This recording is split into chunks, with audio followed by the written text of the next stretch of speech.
Alors, dans cette vidéo, je vais vous montrer comment tronçonner et enlever des bouts de tuyaux pour venir mettre nos différents instruments. Alors, on va travailler sur l'arrivée de gaz et on va y mettre un débitmètre à ultrasons dédié au gaz. Donc ici, nous avons l'arrivée de gaz dans la chaudière.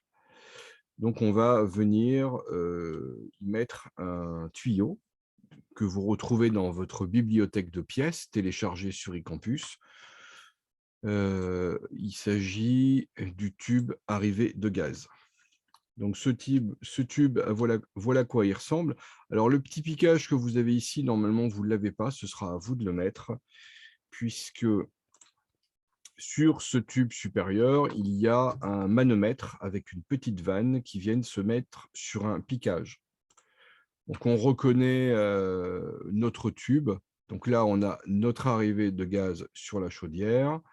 Donc là, on n'en parle pas puisque c'est un tube qui part vers une deuxième chaudière. Donc nous avons ici l'arrivée qui mène au compteur. Nous, on va mettre notre débitmètre à peu près à ce niveau-là. Donc cette pièce-là, je vais l'insérer dans un premier temps dans mon assemblage. Alors, je fais insérer un composant, tube d'arrivée de gaz. Voilà. Alors, je vais l'orienter de la bonne manière, qui est celle-là. J'y mets mes contraintes. Voilà. Ce tube-là et ce tube-là sont coaxiaux. Et donc, l'extrémité de mon tube de gaz et l'extrémité de mon tube ici sur la chaudière sont coïncidents. Donc là, vous voyez, il y a un petit souci de correspondance au niveau du diamètre. On va corriger ça tout de suite. Alors, je peux prendre mon outil mesuré, comme on a vu tout à l'heure, enfin dans une autre vidéo. Ici, je peux venir mesurer le diamètre. J'ai un diamètre 60. J'aurais pu aussi simplement sélectionner ce diamètre et regardez ici, vous avez une information qui est beaucoup moins riche, mais qui rend service. Ça évite d'aller toujours chercher cet instrument. On est sur un diamètre 60. Donc, je peux, en double-cliquant ici, modifier les diamètres. Alors, si ce n'est pas très pratique, c'est pas grave. Je clique droit sur ma pièce et j'ouvre ma chaudière dans mon fichier pièces. Alors, ici, j'ai un diamètre de 42,6 que je peux modifier et je rentre la valeur de 60. Voilà. Alors, je ne me soucie pas pour l'instant du diamètre intérieur. Je vous laisserai le soin d'apporter les modifications. Alors, je retourne dans mon assemblage et on voit que les diamètres maintenant correspondent.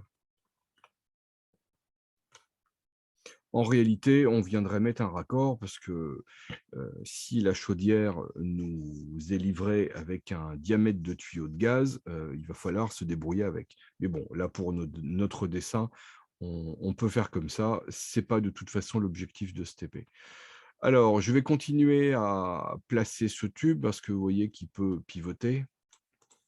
Donc, je vais dans Assemblage mettre une contrainte supplémentaire où je vais dire que ce tube-là, par rapport à ma surface ou une ligne, sont parallèles. Voilà, comme ça, j'ai un bon positionnement. Alors, la valeur de ce tube, si je veux, je peux le modifier. On va passer à 1 mètre. Vous allez comprendre pourquoi je fais ça. Parce que l'intérêt de cette vidéo, c'est de vous montrer comment tronçonner un tube. Alors, je vais venir mettre un débitmètre à gaz. Alors, je vais vous faire voir la photo de ce débitmètre qui est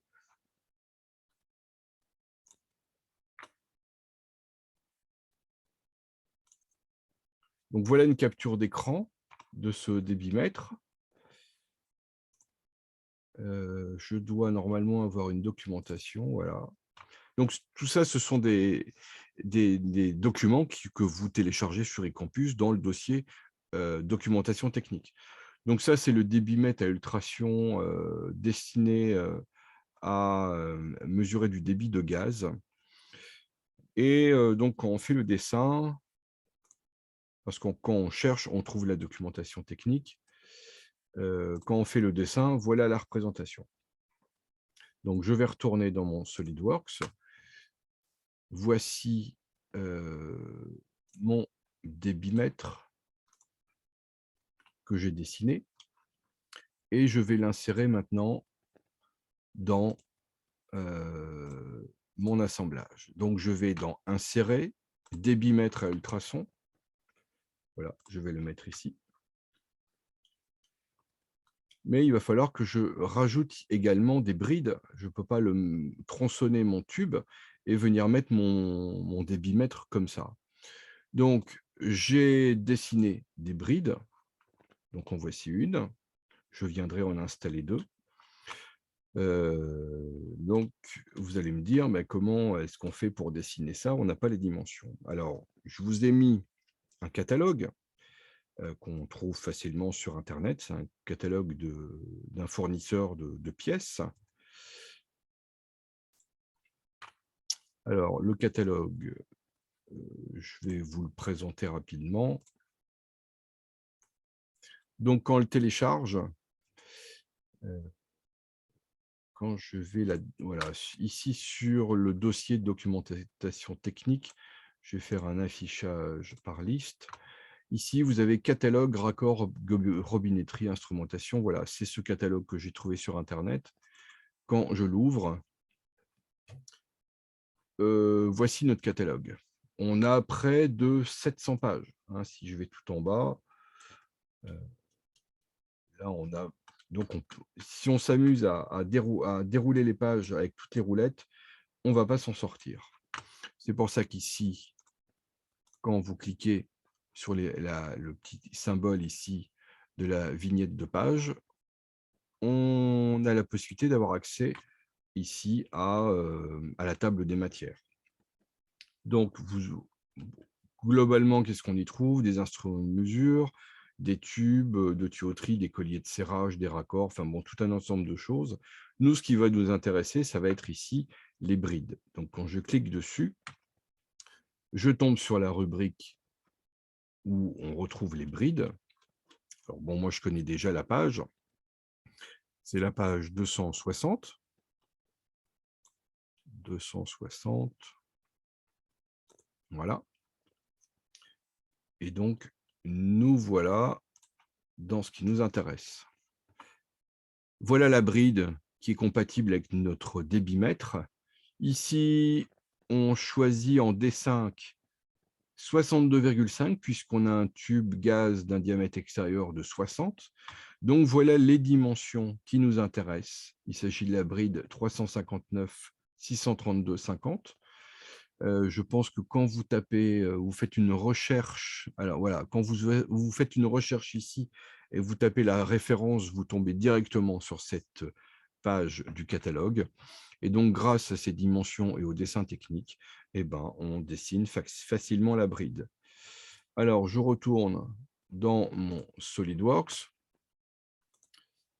et je vais insérer mes brides. Donc, j'insère un composant, bride avec tube diamètre 60 extérieur.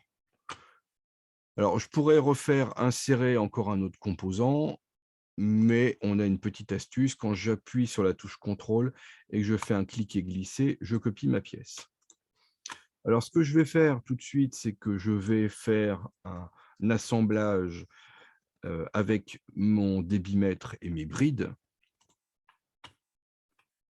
Alors, je dis que le diamètre intérieur avec le diamètre intérieur de ma bride sont coaxiaux, que cette face-là et cette face-là sont coïncidents, pardon, je valide. Je fais la même chose de l'autre côté. Coaxialité, il me le propose automatiquement. La coïncidence maintenant. Voilà, alors, bon, les trous ne concordent pas. Donc, je sélectionne un trou, je sélectionne deux autres, il va se placer automatiquement et va me proposer la coaxialité. Je vais faire la même chose de ce côté-là.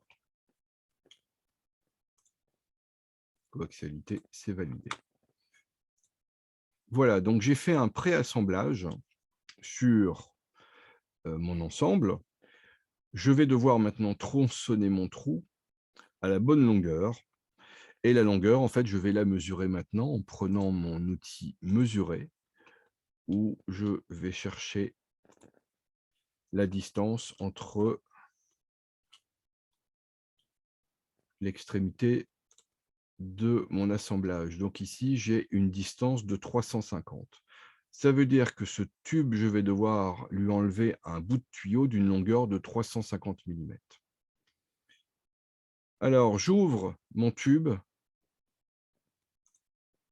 en tant que pièce et je vais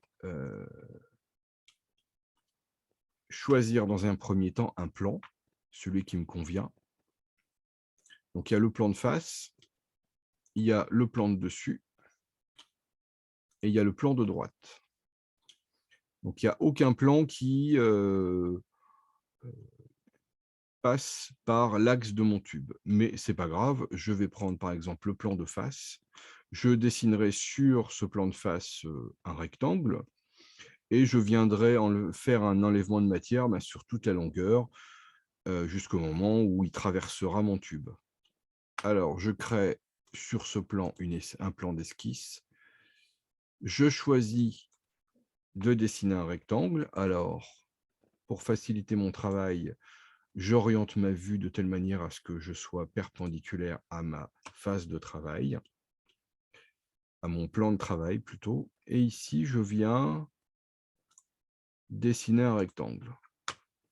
Donc, je vous rappelle que la distance qu'on doit enlever, c'est une distance de 350 mm. Voilà.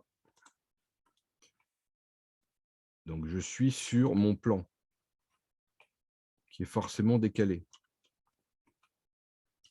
par rapport à l'axe de mon tube. Mais ce n'est pas grave. Fonction, je vais enlever maintenant la matière. Alors, dans l'autre sens. Et je vais m'arranger pour traverser mon tube. Voilà. Donc, si je valide. Alors, il me propose, est-ce qu'il faut garder tous les corps? Je veux garder tous les tubes. Là, j'ai 2 tubes. Donc, je fais OK. Voilà mon tube qui est coupé. Donc, ce que je fais sur ma pièce, c'est automatiquement modifié sur mon assemblage, et inversement. Donc, je reconstruis, d'accord. Et je vais maintenant pouvoir mettre mon ensemble bride des bimètres. Donc, je vais dans Assemblage, Contrainte, Coaxialité entre ces 2 tubes. Je valide. Et une coïncidence entre les 2 extrémités de mes tubes. Et je valide. Voilà. Je peux vérifier en changeant mon style d'affichage que les 2 éléments ici sont bien identiques, ce qui est le cas.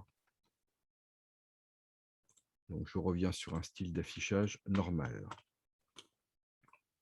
Alors, je vous invite à aller regarder sur ma chaîne YouTube, dans la partie playlist, une vidéo que j'ai enregistrée, que je recommande, qui parle de la création de plans. Voilà, donc c'est tout ce que je peux dire pour couper des morceaux de tube grâce à cette fonction-là. Voilà, merci. Bon courage à vous.